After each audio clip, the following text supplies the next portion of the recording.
안녕하십니까. 맥체인 성경 읽기 신명기 17장, 시편 104편, 이사야 44장, 요한계시록 14장. 첫 번째, 신명기 17장 공의와 왕권에 대한 기준. 본문 이해에 도움이 되는 배경과 맥락을 소개합니다. 신명기 17장은 이스라엘 사회의 질서와 통치를 위한 공의의 구조와 왕정 제도의 원칙을 제시합니다. 먼저 우상 숭배와 같은 중대한 죄에 대한 공정한 재판 절차를 명시하며 판결하기 어려운 일이 생기거든 내 하나님 여호와께서 택하실 곳으로 올라가서 결정하라고 명령합니다. 이는 공의가 하나님의 율법에 근거해야 함을 보여줍니다. 14절부터는 이스라엘이 왕을 세울 경우의 조건을 다루며 왕은 내 형제 중에서 한 사람을 할 것이요 많은 말을 구하지 말 것, 병마를 많이 두지 말 것, 여자를 많이 두지 말 것, 은금을 많이 쌓지 말 것 등 통치자의 도덕성과 신앙적 절제를 강조합니다. 또한 왕은 율법책을 가까이 하며 날마다 읽고 지켜야 하며 이것이 하나님 통치 아래 백성을 섬기는 왕의 모습이라는 점을 분명히 합니다.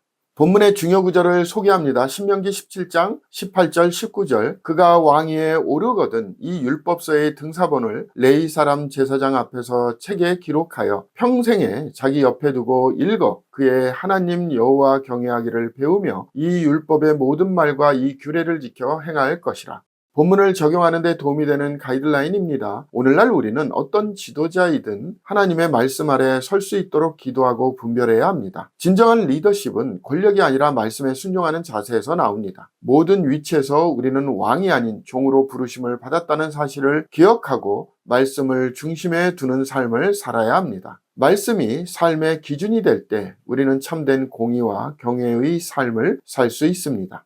두 번째, 시편 104편 창조의 질서와 하나님의 공급하심. 본문 이해에 도움이 되는 배경과 맥락을 소개합니다. 시편 104편은 하나님의 창조와 섭리의 아름다움을 창조하는 창조시로 시편 103편이 하나님의 인자와 자비에 초점을 둔 개인적 찬양이었다면 104편은 자연 질서 속에서 드러나는 하나님의 위대하심을 노래합니다. 시인은 하나님께서 주께서 옷을 입음같이 빛을 입으시며 하늘을 휘장같이 치시며 구름으로 자기 수레를 삼으시고 바람 날개로 다니시며 샘을 골짜기에서 솟아나게 하시고 각종 들짐승에게 마시게 하시니 라고 고백하며 생태계와 계절, 인간의 노동과 생명유지가 모두 하나님의 손에 달려있음을 노래합니다. 여호와의 영광이 영원히 계속할지며 즐거워하시리로다 는 선언은 하나님의 창조는 지속적인 기쁨의 대상임을 드러냅니다. 이는 단지 시적 표현이 아닌 우주의 모든 피조물이 하나님의 주권과 공급 안에서 살아감을 인정하는 신학적 고백입니다.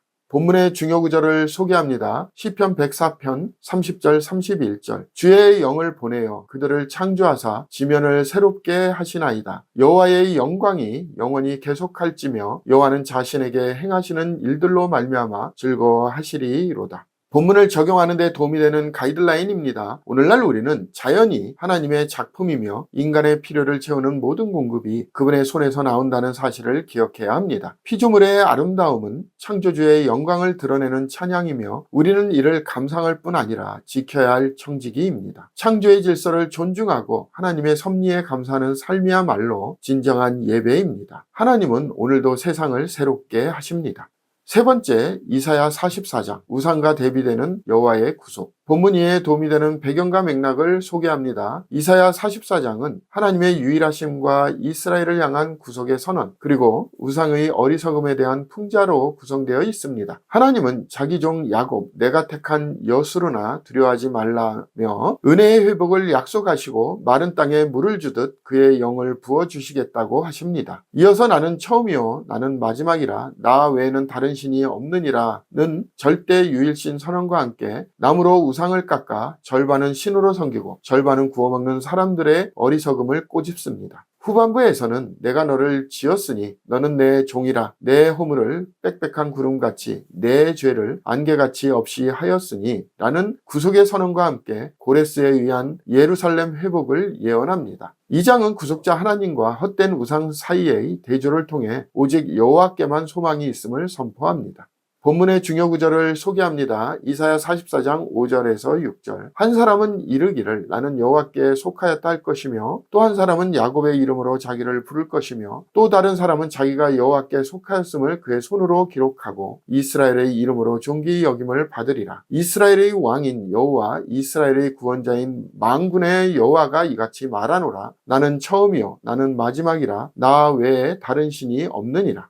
본문을 적용하는 데 도움이 되는 가이드라인입니다. 오늘날 우리는 겉으로는 신을 섬기면서도 삶의 중심에서는 수많은 현대적 우상에 절하고 있는 모순을 돌아보아야 합니다. 진정한 하나님은 비교 불가한 유일한 구속자이시며 우리가 붙들 분은 오직 그분뿐입니다. 하나님은 죄를 기억하지 않으시고 새롭게 하시는 분이시며 우리는 그 구속의 은혜 안에서 살아야 합니다. 헛된 신을 버리고 살아계신 하나님께 돌아오는 것이 오늘날 진짜 회개입니다. 오늘의 마지막 본문 요한계시록 14장 어린 양과 환란의 성도들. 본문 이해에 도움이 되는 배경과 맥락을 소개합니다. 요한계시록 14장은 짐승의 통치와 심판 사이에 끼어진 구속받은 자들의 찬양과 심판의 경고를 다룹니다. 먼저 어린 양이 시온산에 섰고 그와 함께 14만 4천이 서 있는데 말씀은 요한계시록 7장의 14만 4천과 동일 인물로 이해되며 이들은 하나님의 인침을 받고 세상 속에서도 순결하게 주를 따르는 환란기 중 신실한 자들입니다. 이어 새 천사의 메시지를 통해 영원한 복음을 가졌더라. 짐승과 그의 우상에게 경배하지 말라. 그들이 수고를 그치고 시리니 이는 그들의 행한 일이 따름이라. 는 심판과 위로의 메시지가 선포됩니다. 마지막으로 땅의 추수를 통해 하나님의 심판이 임박했음을 상징적으로 보여줍니다. 이 장은 종말적 승리, 참된 경배의 대상, 심판의 확실성을 강조합니다.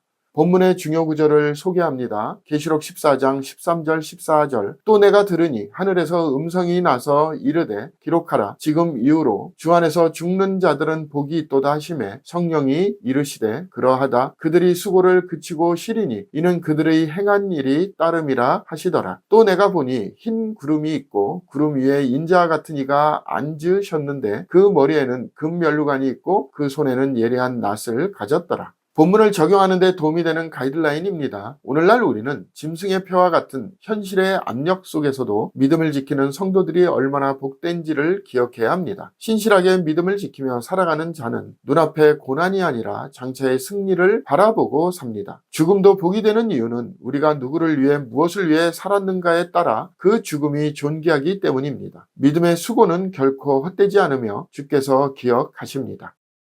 감사합니다.